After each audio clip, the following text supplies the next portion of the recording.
Titagarh rail system के शेयरों में आज 31 जुलाई को 8% तक की तगड़ी गिरावट आई। कंपनी के शेयरों में यह गिरावट उसके जून तिमाही के कमजोर नतीजों के बाद आई है। कंपनी का मौजूदा वित्त वर्ष की जून तिमाही में शुद्ध मुनाफा 8% बढ़कर 66.9 करोड़ रुपए रहा, जो इसके पिछले वित्त वर्ष की इसी तिमाही में 61.79 करोड़ रुपए था।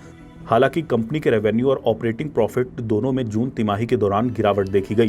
टीटागढ़ रेल का रेवेन्यू जून तिमाही में 1% गिरकर 903.05 करोड़ रुपए रहा, जो पिछले साल इसी तिमाही में 910.76 करोड़ रुपए था।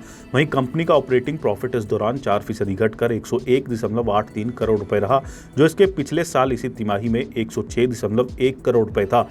कंपनी का मार्जिन पिछले साल के 11.6% से थोड़ा कम होकर 11.3% रह गया। फ्रेट सेगमेंट में टीटागढ़ का रेवेन्यू जून तिमाही में 13% बढ़कर 842.1 करोड़ रुपए रहा, जो एक साल पहले इसी तिमाही में 746.08 करोड़ रुपए था, जबकि ईबीआईटी 97.2 करोड़ रुपए से 5% बढ़कर 101.9 करोड़ रुपए रहा। हालांकि मार्जिन एक साल पहले की इसी अवधि के 13% से घटकर 12.1% हो गया। इसके उलट पैसेंजर सेगमेंट में कंपनी का प्रदर्शन कमजोर रहा।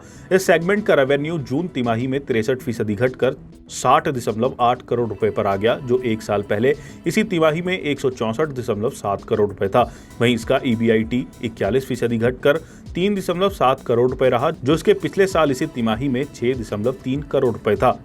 अगर सेल्स की बात करें तो टीटागढ़ ने जून तिमाही के दौरान 2073 फ्रेट वैगन बेचे, जो इसकी पिछली तिमाही में 2700 और एक साल पहले इसी तिमाही में 1835 करोड़ रुपए था।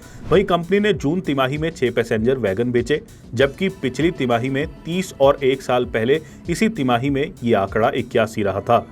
एनएसई पर दोपहर 3 बजे के करीब टीटागढ़ रेल सिस्टम के शेयर करीब 3.43% की गिरावट के साथ 1625.90 रुपए के भाव पर कारोबार कर रहे थे।